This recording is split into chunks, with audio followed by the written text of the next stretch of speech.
I hate to say it out loud, but the 2025 motorcycle camping season is coming to an end for most of us, except for those of you in the southern latitudes for whom it is just beginning. So it seemed like an appropriate time to reflect on my favorite gear from 2025 that I've used on my various trips, a couple BDRs and everything in between. This is our best of 2025 motorcycle camping gear end of year review. I am going in no particular order here other than the order in which I set them all out here on the table. So starting with, this is the updated Big Agnes Copper Spur bike packing tent. This was already my favorite tent, and they made it even better with a few significant upgrades, the first of which is this dry bag that you can see around the outside of the tent. They also changed the material, made the tent lighter and more waterproof and more durable. They've taken a good thing and made it even better. There's nothing wrong with the old version, so if you can pick one up on clearance this holiday season, you might want to try that, but the newest one gets our highest recommendation. It's a great tent, and I'm looking forward to using it a ton this winter and next summer. Next up is my Ember Down 30-degree quilt, and there's a 45-degree version of this too. And what I love about the Sea to Summit Ember Down quilt is you get the small packing benefits of a quilt. So it packs down about the size of a cantaloupe, maybe a little smaller like a softball.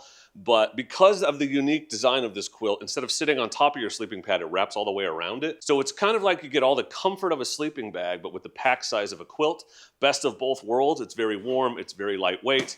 And really like this offering from Sea to Summit. Works great for motorcycle camping. A bunch of these things, actually the first 4 were in the smallest packing motorcycle camping kit video too. So not only are they good, but they pack pretty small. Next is the Nemo Moonlight reclining chair. There's 2 versions of this. There's this one and the Elite. I like the regular one because it's a little sturdier, but if you're under 250 pounds, you can get away with the Elite and have an even lighter packing chair. This packs smaller than any chair I've ever had, about 30% smaller in most cases.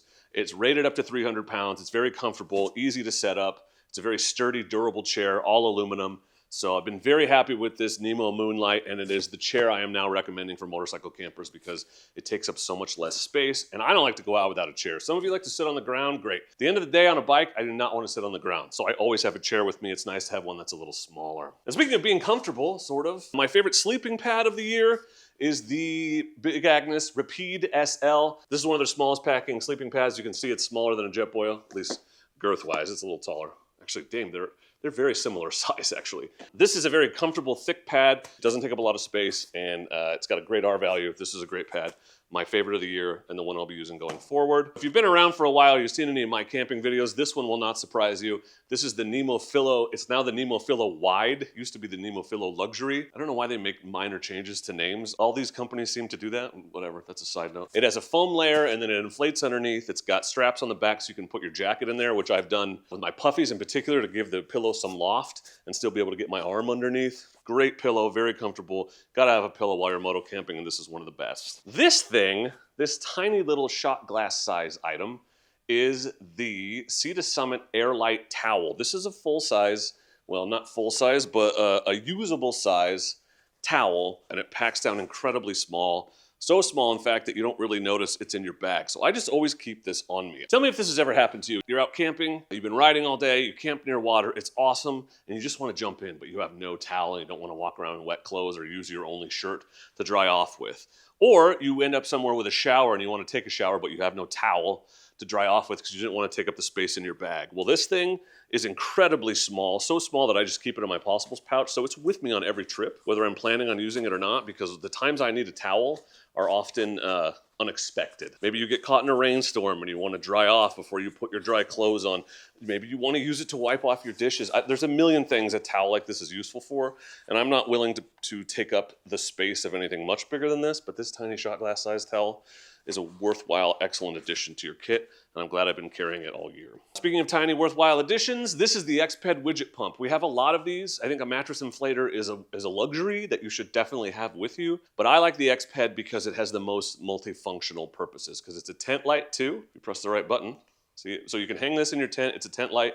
It's a rechargeable battery. You inflate your sleeping pad with it, and you can charge your cell phone off the battery. So you could theoretically charge your phone overnight with this and then charge this off the bike the next day when you're riding or whatever. It's just nice to have that backup. So I like the X-Ped widget pump. It's a little bigger, but it has the most functions. And when moto camping and space is at a premium, multifunction is the name of the game. This is my new favorite coffee setup. It is the Wakako cup of mocha setup. So this is a pour over setup, an integrated all-in-one pour over setup. The way it works is you pop that up, you put a filter in here, coffee in here, you boil some water and maybe the jet boil, and then you pour it over the top and you have delicious pour over coffee quickly. It's much faster than a French press. And then you just take this part off and the extra lid becomes the lid of your metal coffee mug. It's insulated.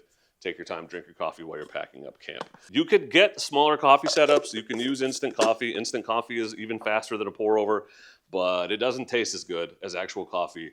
So this is another luxury I'm willing to splurge on because it's faster than a French press and the coffee's good. Now, one of the things I almost always forget to plan for when I'm out motorcycle camping is bugs and mosquitoes in particular. And if you end up in a spot where there's a ton of mosquitoes, your trip can go from fun to not fun very quickly. I like to always have this thermocell. This is the isobutane powered version in my luggage. It's pretty simple, pretty small, and it's another one of those multifunctional things because the actual unit is this. This is all you need, and then in the little bag, I have a few extra refills for the thing that goes in the top, it burns it, heats it up, and it drives all the bugs away. But it just uses the same fuel as whatever you're using to heat up your water for coffee or for your meals. So there's a bonus there because not only can you use the other one if one runs out, but you have a spare always. Or if you were going super minimalist, you could pack one because you're unlikely to use them at the same time. You have one that's full, you put it in your jet boil and just bring this and you've got multi-purpose because you're using the same fuel for both things. But this thing is a lifesaver. It's one of those things that you don't want to spend the money on. It's one of those things that you don't want to think about packing until you really need it, and then you're super glad you have it. So this thing works great, and mosquitoes can make or break your campfire evening because you end up hiding in your tent to get away from the bugs. Nice to have one of these, and this works really well. Next up, a classic, but it's a new twist on a classic. So I mentioned Big Agnes updated the Copper Spur, and they did. Jetboil also updated the Jetboil Flash, and they fixed one of my biggest problems with it, and that's the igniter. The igniter setup is all new, and the handle that you turn to turn the gas on and off is now plastic where it was metal, and it was possible to get it flipped the wrong way and not be able to use it and have to take everything apart again. So I really like this update. I think it's a worthy update to the Jetboil, and they didn't really increase the price. So you can buy the Jetboil by itself, just the Flash for just heating up water, or you can get the Java kit, which comes with the French press setup, and then you're covered for coffee. That takes up even less space. I just got to the point where I don't want to wait for the French press anymore. I'm grouchy in the morning. Next, and I know I'm a broken record, but you knew this was coming. This is the Dork in the Road neck gaiter. I don't care if you buy a Dork in the Road branded neck gaiter. I just don't know anywhere else that sells one made of this material because I sought this out in particular. This is made by a company in Bend, and it's like a dry fit t-shirt material that is like multifunctional because you can get it wet on a hot day and it works like air conditioning. You can use it to soak up water and pour it on yourself. If you sweat, it'll capture the sweat enough to create some evaporative cooling. At the same time, I like to wear it in the winter because it seals the gaps around my collar so no cold air gets in. You can use it on your head while you're sleeping to keep your head warm. You can pull it over your head when you pull your helmet on to keep your ears from getting snagged. There's a million things you can do with this. It works as a dish rag, whatever. Like you could use it to signal a race, like if you're in a 50s drag race, whatever you want to do. It's 20 bucks. It's just the most useful piece of kit that I have. It's the only thing I wear on every single ride. And I just highly recommend this, 20 bucks. You know, if it's not a Dork in the Road gaiter, I don't really care, but you definitely want this material. And the other thing I like about this particular one is it's wide because like I get like a do-rag and they're way too tight on my neck. This has plenty of room. It's very comfortable. You don't know you're wearing it. Two more things, and they're both luggage because again, you can't go motorcycle camping if you can't get your gear to the campsite. So I want to talk about one setup that we sell that I really like, and then one setup that we don't sell that I also really like. So first up, the Kriega OS system. I made a full video on this, unpacking it on the 300L, which is right over there. But what I like about the Kriega is you put the base on your bike, and they have a lot of bespoke sets depending on what bike you have. They have one for the 890, they have one for the 300L. It's designed to fit your bike, but they also have generic ones too, like the one I put on the 390. The base stays on your bike, but you can swap the bags because it has these hooks on the back. For instance, this is a 12-liter bag. So if I was going out on a day trip, I could put a 12-liter bag on either side, put my tools, my tire changing kit in those, head out, minimal stuff on the bike, awesome. But when I get home, if I want to go moto camping the next day, it takes me about 1 minute to get these bags off of the harness. I leave the harness on the bike, I swap to the 20-liter side bags, and I have 40 liters of camping gear storage space. And the whole thing is like modular and versatile, so all their bags can be strapped to the top. Sometimes I'll run just my toolkit in the smaller Kriega bag and just strap it to the top center of that harness. So the Kriega setup is very useful, versatile, and I recommend it because if it's expensive, like if you think about buying the whole setup every time, but you don't have to. You buy the base and then you buy the bags that go on the base. So you're getting multiple sets of luggage.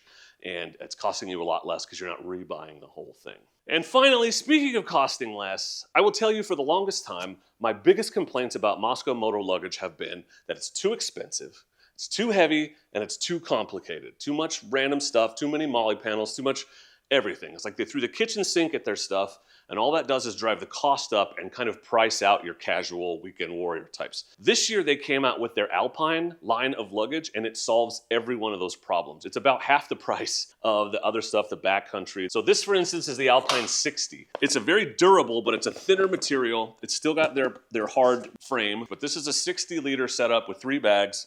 And it costs a lot less, it's a lot lighter. Also ran the Alpine soft panniers on my Oregon BDR run. Those were great, it's just one big bag. It is easy to fill, they're very sturdy, durable, quick and easy to use, put on, take off the bike, all of that. And then on my Idaho BDR trip, I had the Alpine 30 duffel bag in the center on the back with my Reckless setup. I really like this new Alpine gear from Moto. I don't think it's getting enough attention because it really is a far more cost-effective way to get good luggage that's going to last you a long time. And it's just really thoughtfully designed, and I really enjoy it. And I'll put a link to that if you haven't seen it, if you want to check it out. The whole line, duffels, panniers, soft luggage, they have whatever you need, and I'm really impressed with all of it. So of all the gear I've used in 2025, these are the items that stood out the most to me as the most useful, as my favorite, as the most surprising, as the things that will most definitely continue to be a part of my kit going forward. Everything we have at motocamping.com is specially chosen for the needs of motorcycle campers, but just for me personally, and conferring with Ben, the owner, other Ben as I like to call him, these are some of the things that we felt stood out that we wanted to highlight, because they're the kind of things that, especially if you're already kind of an established camper, but you're looking to upgrade pieces of your setup, that's kind of what we're focusing on here. This is not cheap, and it's not the most, I wouldn't go out and buy this whole setup right away. You gotta kind of know what you want, but once you do, this stuff really can help you dial in your ideal setup. And while you're at it, we hope that you'll consider popping over to motocamping.com, where you'll find the world's most carefully curated selection of motorcycle camping gear. Every single piece of gear, of riding gear, of camping gear, everything on the site has been specifically chosen by Ben, the owner. He and I talk about stuff all the time. We test new stuff, as you can see. There's plenty of evidence of that on my channel. It's all been chosen specifically to meet your needs as a motorcycle camper, because at motocamping.com, our goal is to help you pack small so you can camp easy.